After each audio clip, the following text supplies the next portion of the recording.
folks, and welcome to Subjective Thoughts. And our comic for today is Shadow of the Golden Crane, Issue 2 by Dark Horse.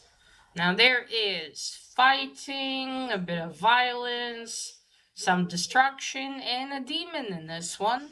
So, if you are in any way squeamish, you have been warned. Also, spoilers. Alright, here's the team.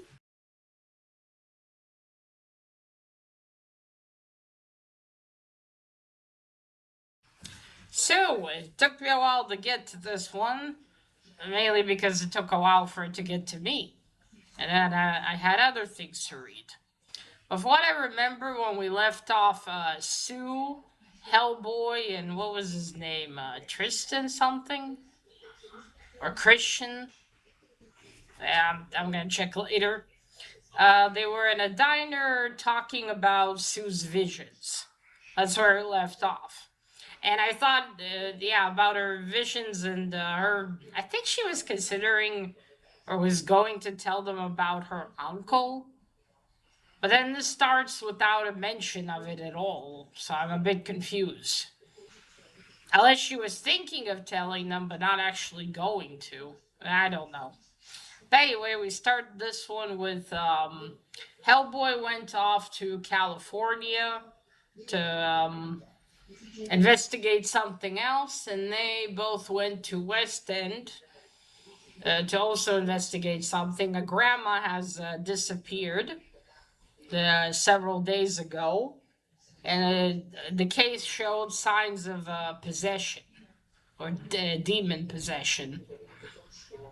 So then they easily locate the grandma, but they're like, okay, we found her. How are we going to, unpossess her? That's not a word. Now we're going to take care of the demon possessing her. So the grandma's like this now leader of a biking gang, but they're all possessed by a demon. And so, fuck, what was his name? Let me get his name right. I'm shit with names. Okay, what was his name? Victor, not Tristan Christian. Victor. Okay, sorry, Midwest. Somewhere in the Midwest. Okay, yeah. So, Victor does this thing, not turns, but sits down and lets spirit of a monkey, or he can send the spirit to change shapes. So he's gonna try to stall the bikers while Sue does something about Granny. But whatever power is possessing Granny, whatever demon is also giving power to the bikers. So they have a problem. What are they gonna do? I mean, the monkey can't hold them off like they hoped. So Sue approaches. Susan or Sue. She approaches the grandma, and then she gets a vision again. And she tries to take hold of the grandma, and she gets a vision again. And she goes back to the 13th century. It's the middle of an invasion of some warlord. Now she sees, and it starts to hear the voice, and she sees through the eyes of a scholar. I'm not going to bother with his name.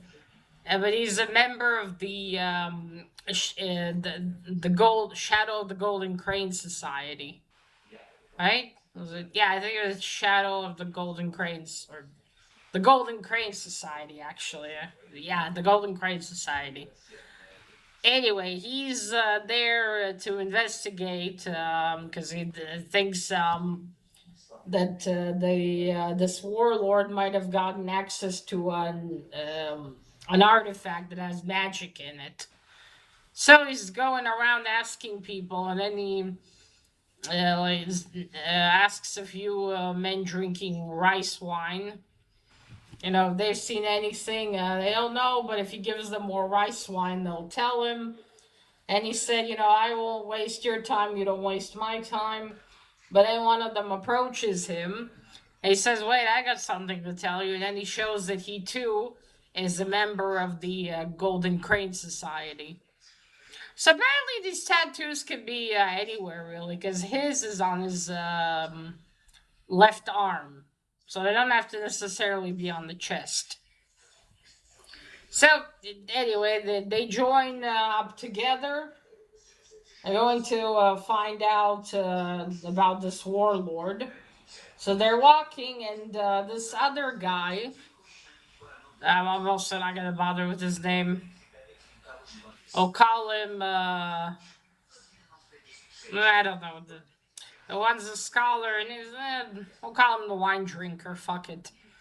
So the wine drinker's like, I think it's possession, demon possession. So they talk about it. He tells him how he knows because he fought someone and he took away a sword. And this impresses the scholar because he says, "Oh, you're the one that returned or got the sword to the Golden Crane Society. I'm impressed." And then they are ambushed by men of the general, or the warlord. Anyway, they're ambushed, but they fight them off very easily. But then one of the men yells, "Don't kill them! The warlord or general wants them alive." So then the wine drinker says, "Oh wait, we surrender." And then he tells the scholar, "Don't tell them about the secret plans." He does that on purpose so the other men hear him, and he also tells them quietly so they don't hear, "Play along." Because the scholar's like, "Dude, we can take these fools." He said, "No, no." So they get captured, and they're led to the camp of the warlord and put into a wooden cage. And then they sit in it, and they're biting at the ropes that are tying their hands to weaken them for later. And they're what are they talking about again? Basically, they're just talking. I think maybe Denny told him about that he got the sword and everything. So yeah, the wine drinkers' plan is they get captured and then they'll be brought to the general or warlord, and that way they can easily have access to him. So then in the morning they're dragged, or it looks to be morning. Anyway, they're dragged to the warlord's tent. He's there, they see him. He said, "You two, my men said that you have secret plans." And then the scholar tells him, "Yeah, you were right, it is indeed possession." And he's like, "Okay, you hold them off," the scholar tells him, "while I do the ritual, the exorcism." So the wine drinker's fighting off the men. The guy that's possessed, the demon side is all angry. "How dare you?" But then he starts doing the ritual, the symbols and everything. And then they learn that the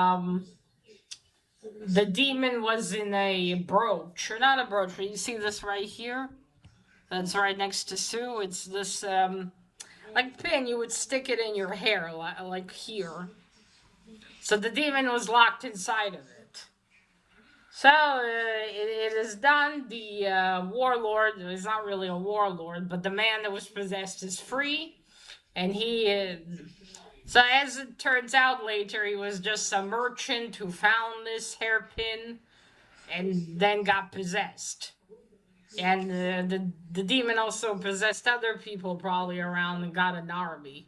So now the warlord is back to being a confused merchant who probably went home. And the men also just left because they're like, we don't know what's happening. Well, that's it. Then it's just them in this camp. The wine drinker drinks some wine. The scholar looks around, picks up the hairpin, and says, "Well, I'm going to take it back with me to the Golden Crane Society." And the wine drinker's like, "Good, that's gonna save me a trip. Now come over here and have some wine, would you?" And then we're going back to Sue. the vision disappears. She hears again the voices around her and everything. And as she understands, this was all just to show her what she's up against. So she yells to Victor to get the hairpin. She's telling him that's what's on the grandma. The grandma's trying to run it off, but he knocks into her, and then things are falling out of her pockets. They see lipstick, candy, coins, and then the pin falls. And that's it. It is done. The bikers are confused. The grandma's like, what am I doing here? So then they're taken to the police station. The bikers get arrested for, what do you call it? Well, damage and starting that riot. Poor guys, though. It wasn't their fault, really. And Grandma is taken home. So she's reunited with her family. Is happy to see her. And not far from them, you see Sue and Victor. Victor's opening up a gum, and he says, these visions. Oh no, Sue tells him. I think these visions make it clear that they're trying to.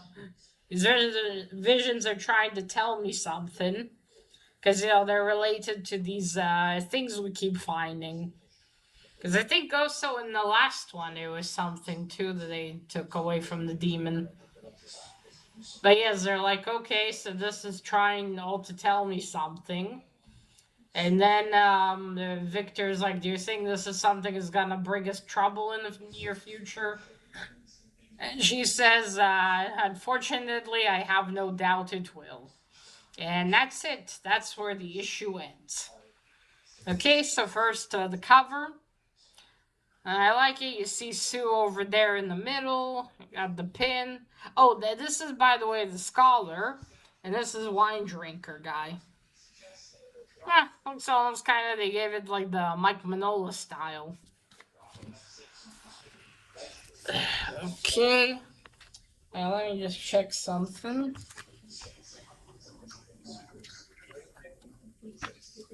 Oops, wait. I went a bit too far. Ah, there we go. Whatever it is, I'm guessing it probably means more trouble for us. Yeah, these visions are trying to tell her something. And then she says, I wouldn't be surprised. I think, yeah, the first issue said her name was Susan. Anyway, yeah, he calls her Sue. Okay. Alright, well, let me show you the interior art then. I think I said last time the art is fine. I don't think it's, amazing or anything, but I see they took some cues from Mike Manola a little bit. The style kind of reminds of his. There's Granny. And there's her son, or her daughter and son-in-law, and her granddaughter over there. There's Victor.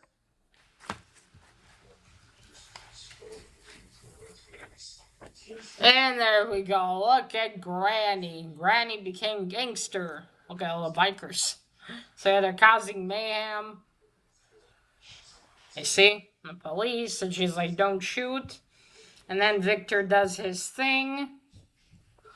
And there we go. They're like, oh shit, we got problems. The art's decent enough. Color's good.